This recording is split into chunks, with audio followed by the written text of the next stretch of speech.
আমার আব্বু আমাদের সামনের ফ্ল্যাটের এক আন্টিকে লুকিয়ে বিয়ে করেন, প্রায় 25 বছর সংসার করেছে। শুধু তাই না, সেই সংসারে দুটো মেয়েও ছিল। সবচেয়ে ভয়ের বিষয় কি জানেন? আম্মু সব জানতো, তবুও কখনো ঝগড়া করেনি, কাউকে কিছু বুঝতেও দেয়নি। কিন্তু আম্মুর 50তম জন্মদিনে সে এমন একটা কাজ করেছিল যেটার পর আমাদের পুরো পরিবারটাই বদলে গিয়েছিল।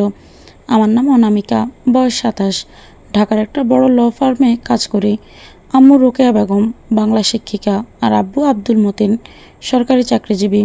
বাইরে থেকে ভীষণ সম্মানিত মানুষ, মানুষ তাকে ভদ্র, দয়ালু, পরোপকার বলেই চিনত। কিন্তু আমি ছোটবেলা থেকেই বুঝতাম আমাদের বাসার ভিতরে কিছু একটা অদ্ভুত নীরবতা আছে। আমার যখন 10 বছর বয়স, তখনই প্রথম আব্বু আর আম্মু আলাদা রুমে ঘুমানো শুরু করে। আমি ছোট ছিলাম, তাই কারণ বুঝিনি। জিজ্ঞেস করলে আম্মু হেসে বলতো, তোর আব্বুর নাকি ঘুমে নাক ডাকার অভ্যাস হয়েছে। আমি ঘুমাতে পারি না, তখন বিশ্বাস করতাম। এখন বুঝি ওটা ছিল একটা সুন্দর মিথ্যে। আমাদের পাশের ফ্ল্যাটে তখন নতুন ভাড়াটে আসে, সেলিন আন্টি, সাথে 2 মেয়ে। বড় মেয়ে নীলা আমার থেকে 2 বছরের ছোট, আর ছোটটা নিহা। তখন একদম বাচ্চা। সেলিন আন্টির স্বামী নাকি মারা গেছে, গল্পটাই সবাই জানতো। ওরা আসার 3 দিনের মাথা থেকে আব্বু যেন তাদের পরিবারের সদস্য হয়ে গেল। কখনো গ্যাসের চুলা ঠিক করছে, কখনো বাজার করে দিচ্ছে, কখনো 2 মেয়েকে স্কুলে পৌঁছে দিচ্ছে। পাড়া প্রতিবেশীরা বলতো, মতিন সাহেবের মতো মানুষ এখন আর হয় না। আম্মু তখন শুধু মুচকি হাসতো, বলতো ও ছোটবেলা থেকেই এমন, মানুষের উপকার করতে ভালোবাসে। কিন্তু সেই হাসির ভিতরে যে কী ছিল সেটা বুঝতে আমার অনেক বছর লেগেছে। নীলা যখন কলেজে উঠলো, আব্বু তাকে একটা দামি ল্যাপটপ কিনে দিল। আমাকে কখনো এত দামি কিছু দেয়নি। আম্মু একদিন খুব স্বাভাবিক গলায় জিজ্ঞেস করেছিল, তুমি তো নিজের মেয়ের জন্য এত ভাবো না? আব্বু তখন খবরের কাগজ পড়তে পড়তেই বলেছিল, আরে মেয়েগুলোর তো বাবা নাই, একটু দেখাশোনা করলে সমস্যা কী? কথাটা এমনভাবে বলেছিল যেন পৃথিবীতে সবচেয়ে স্বাভাবিক ব্যাপার। আম্মু আর কিছু বলেনি। সেদিন রাতে আমি দেখেছিলাম আম্মু রান্নাঘরে একা দাঁড়িয়ে মাছ কাটছে, অদ্ভুত নিয়মভাবে বটি নামাচ্ছিল। তার মুখের কোনো অভিব্যক্তি ছিল না। আমি ভয় পেয়ে গিয়েছিলাম। আমার বয়স যখন 15, তখন প্রথমবার আব্বুর চোখের ভাষা বুঝতে শিখি। সেলিনা আন্টির দিকে তাকানোর সময় সে চোখের সহানুভূতির চোখ ছিল না, সেটা ছিল অন্য কিছু। সেদিন খুব ইচ্ছে করেছিল আম্মুকে বলি, কিন্তু পারিনি, ভয় লাগছিল যদি ভেঙে পড়ে। এখন বুঝি আম্মু অনেক আগেই সব বুঝে গিয়েছিল। নীলার 18তম জন্মদিনে আব্বু তাকে একটা সোনার চেইন উপহার দিল। আম্মু সেটা আলমারিতে দেখে খুব স্বাভাবিকভাবেই জিজ্ঞেস করেছিল, কত দাম? আব্বু 1 সেকেন্ডও দেরি না করে বলেছিল, অফিসের এক কলিগের জন্য কিনছি। আম্মু মাথা নেড়েছিল, শুধু কিছু বলেনি। কিন্তু আমি জানতাম আম্মু বিশ্বাস করেনি, কারণ চেইনটা সেই ব্র্যান্ডের ছিল। সেই ব্র্যান্ডের জিনিস আম্মু নিজেও জীবনে ব্যবহার করতে পারেনি। বিশ্ববিদ্যালয়ে পড়ার সময় একবার ছুটিতে বাসায় এসে দেখি আম্মুর রুমে নতুন তালা লাগানো, আব্বু ড্রয়িং রুমের পাশে ছোট ঘরে ঘুমায়। আমি অবাক হয়ে জিজ্ঞেস করলাম, কি হয়েছে? আম্মু হেসে বলল, বয়স হয়েছে মা, এখন আলাদা থাকলে শান্তি লাগে। ওই কথা বলার সময় সে শ্বাসে কাটছিল, এমন নিখুঁতভাবে কাটছিল যেন মনে হচ্ছিল হাত কাঁপলে আঙুলটাই কেটে যাবে। তারপর তার হাত একবারও কাঁপেনি। নীলা চাকরি পেল আব্বুর পরিচয়ে। নেহা ভালো কলেজে ভর্তি হলো আব্বুর তদবিরে। সবাই বলতো মতিন সাহেব না থাকলে ওদের পরিবার দাঁড়াতেই পারতো না। আম্মু প্রতিবারই মাথা নেড়ে সহমত হতো। একদিন খালামণি মজা করে বলেছিল, তোর জামাইকে তো দেখছি ওদের আসল অভিভাবক। আম্মু সেদিন হেসে বলেছিল, ওর মনটা খুব বড়। এ কথা বলতে বলতে সে আব্বুর জন্য একটা সোয়েটার বুনছিল। 3 মাস ধরে। শীত শেষ হয়ে গেল, আব্বু একদিনও সেটা পরেনি। বলেছিল যে ডিজাইনটা পুরনো। আম্মু কোনো রাগ করেনি, চুপচাপ পুরো সোয়েটার খুলে আবার উল গুটিয়ে রেখেছিল। অনেক পরে আলমারি গোছাতে গিয়ে আমি সেই উলগুলো দেখেছিলাম, সযত্নে রাখা। একটা ছোট কাগজে ছিল পাশে, ভালো উল, হাতে ধুতে হবে। আমার বুকটা মোচড় দিয়ে উঠেছিল। সবচেয়ে অদ্ভুত ঘটনা ঘটেছিল নীলার বিয়ের সময়। আব্বু নিজে হাতে তাকে 5,000 টাকা উপহার দিয়েছিল, আর নিহার এঙ্গেজমেন্টে দিয়েছিল আরও বেশি। আব্বু অবাক হয়ে বলেছিল, এত টাকা দেওয়ার কী দরকার ছিল? আম্মু খুব শান্ত গলায় বলেছিল, এত বছরের সম্পর্ক, কিছু দায়িত্ব তো থাকেই। ঠিক তখনই আব্বুর ফোনে মেসেজ আসে। স্ক্রিনে বেশি উঠেছিল, আব্বু কালকে পর্দার কাপড় কিনতে যাব, তুমি না গেলে কিছুই পছন্দ হয় না। আমার পুরো শরীর ঠান্ডা হয়ে গিয়েছিল। আম্মু ফোনটা হাতে নিয়ে কয়েক সেকেন্ড তাকিয়েছিল, তারপর খুব স্বাভাবিকভাবে আব্বুর হাতে ফোনটা দিয়ে বলেছিল, তোমার মেয়ে ডাকতেছে। আব্বুর মুখের রং মুহূর্তে বদলে গিয়েছিল। সে কিছু বলতে চাচ্ছিল, কিন্তু আম্মু ইতিমধ্যে রান্নাঘরে চলে গেছে। তারপর আবার সেই শব্দ। সেদিন আম্মু এত আয়োজন করে রাতের খাবার বানিয়েছিল যে মনে হচ্ছিল বাসায় ঈদ। গরুর রেজালা, কাচ্ছি, চিংড়ি মালাইকারি, পোলাও। কিন্তু আব্বু ঠিকমতো খেতেই পারেনি। আম্মু বারবার বলছিল, খাও না, তোমার কেমন শুকনো লাগতেছে। তার মুখে হাসি ছিল, কিন্তু আমি দেখেছিলাম ভাত বাড়তে গিয়ে তার হাত সামান্য কাঁপছিল।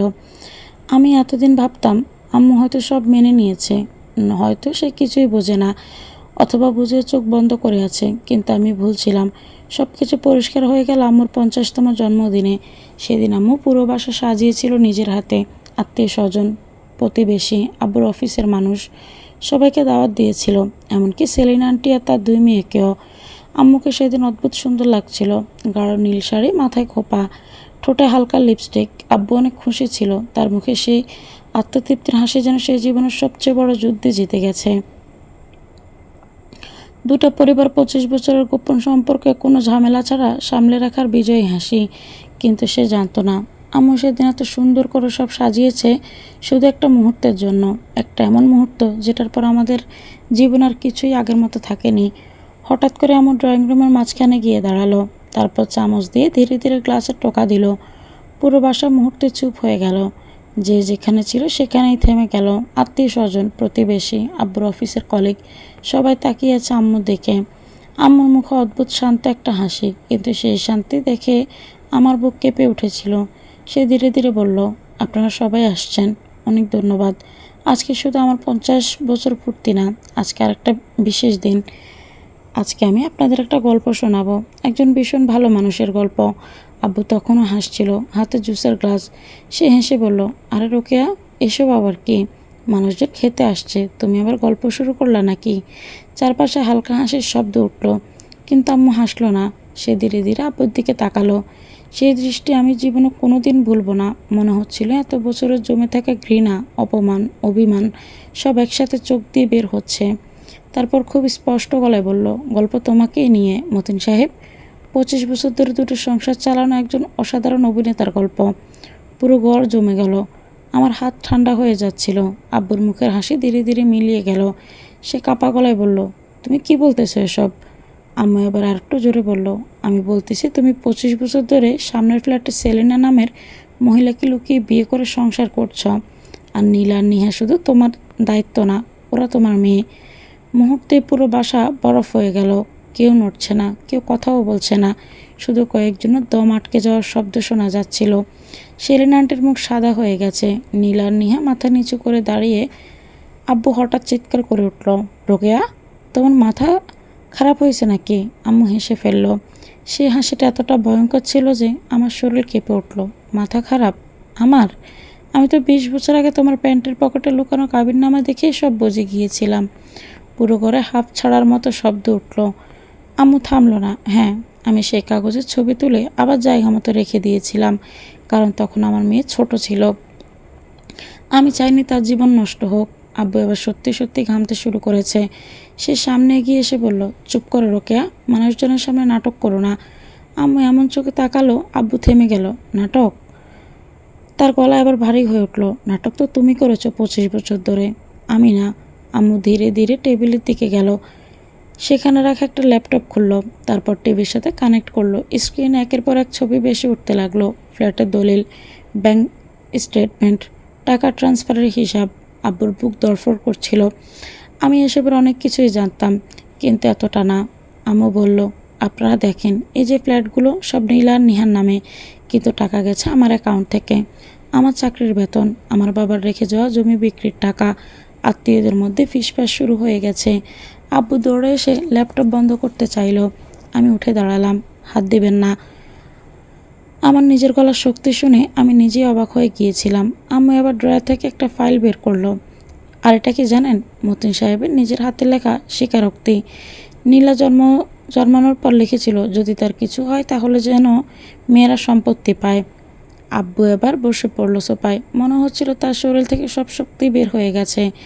আম্মু এবার নীলার নিহার দিকে তাকালো। তার গলাটা হঠাৎ নরম হয়ে গেল। তোদের উপর আমার কোনো রাগ নেই মা, তোরা কারো পাপ নিয়ে জন্মাস নাই, দোষ তোদের না। নীলা হাউমাউ করে কেঁদে ফেলল। কিন্তু পরের কথাতেই পুরো ঘর আবার নিস্তব্ধ হয়ে গেল। কিন্তু আমার মেয়ের হক আমি কাউকে নিতে দিব না। হঠাৎ আব্বু চিৎকার করে উঠল, আমি কি অন্যায় করেছি? ইসলামের 4টা বিয়ে জায়েজ। আম্মু চুপ করে তার দিকে তাকিয়ে রইল। সেই নীরবতা শব্দের থেকেও ভয়ঙ্কর ছিল। তারপর ধীরে ধীরে বলল, ইসলামের ন্যায় বিচারের কথাও বলেছে, তুমি কি সেটা করেছ? আব্বু কোনো উত্তর দিতে পারল না। আম্মু এবার একটা বড় খাম বের করে আব্বুর গায়ে ছুঁড়ে মারল। এটা ডিভোর্সের নোটিশ, আর এটা হিসাব। কত বছর ধরে আমার অ্যাকাউন্ট থেকে টাকা সরাইছ, পুরো ঘরে যেন কেউ বোমা ফাটিয়েছে। আম্মু থামল না। আর সেলিনার নামে যে ফ্ল্যাট লিখতে চাইছিলা, সেটা 5 বছর আগে আমি নিজের নামে করে নিয়েছি। তুমি ভাবছো তুমি অফিসের কাগজে সই করতেছ, আসলে আমি কাগজ পাল্টে দিয়েছিলাম। আমি স্পষ্ট দেখলাম আব্বুর ঠোঁট কাঁপছে। সে ফিসফিস করে বলল, তুমি এত কিছু করলা? আম্মু এবার প্রথমবারের মতো ক্লান্ত দেখালো। সে আমার দিকে তাকিয়ে বলল, করতেই হয়েছে। আমার মেয়ের দাঁড় করানোর জন্য অপেক্ষা করছিলাম। ওর আইন পড়ুক, নিজের পায়ে দাঁড়াক, তারপর আমি হিসেব চাইব। আমার চোখ ভিজে যাচ্ছিল। আম্মু এত বছর একা একা এই আগুন বুকু নিয়ে বেঁচেছে, কেউ টেরও পায়নি। তারপর সে চারপাশ তাকিয়ে বলল, দাওয়াত শেষ, নাটকও শেষ। এখন থেকে এই বাসায় শুধু আমি আর আমার মেয়ে থাকবো। আব্বু হঠাৎ দাঁড়িয়ে চিৎকার করলো, আমি তোদের শেষ করে দিব। আমি এবার সামনে গিয়ে দাঁড়ালাম। জীবনের প্রথমবার আমি আব্বুকে ভয় পাইনি। ধীরে ধীরে বললাম, বাবা, আমি কিন্তু শুধু আপনার মেয়ে না, আমি একজন আইনজীবীও। আপনার অফিসের দুর্নীতির ফাইল যদি দুদকে যায়, তাহলে বাসার চেয়ে জেলের রুমটাই বেশি চিন্তা করতে হবে। আব্বু স্থির হয়ে গেল। পুরো মানুষটা যেন কয়েক মিনিটে বুড়ো হয়ে গেছে। সেদিন রাতে আব্বু, সেলিনা আন্টি আর তাদের 2 মেয়ে বাসা ছেড়ে চলে যায়। যে মানুষটা ভাবতো পুরো জীবনটা তার নিয়ন্ত্রণে, শেষ পর্যন্ত সে একটা ব্যাগ নিয়ে বের হয়েছিল। সবাই চলে যাওয়ার পর আম্মু ধীরে সোফায় বসলো। তারপর খুব স্বাভাবিক গলায় আমাকে বলল, 1 কাপ আদা চা বানিয়ে দিবি মা? আমি রান্নাঘরে যেতে যেতে পেছনে তাকিয়েছিলাম। আম্মু আয়নার দিকে তাকিয়েছিল। তার চোখে পানি ছিল না, শুধু অদ্ভুত শান্তি ছিল। অনেক দিন পর প্রথমবার মনে হচ্ছিল আম্মু নিঃশ্বাস নিতে পারছে। পরে শুনেছি আব্বু নাকি এখন ভাড়া বাসায় থাকে। মানুষ দেখলেই রোকেয়া বেগমের বুদ্ধির গল্প করে। আর আম্মু আম্মু আমাকে একটা জিনিস শিখিয়েছে, সব যুদ্ধে চিৎকার করে জেতা যায় না। কিছু যুদ্ধ জিততে লাগে অসীম ধৈর্য আর ঠান্ডা মাথা।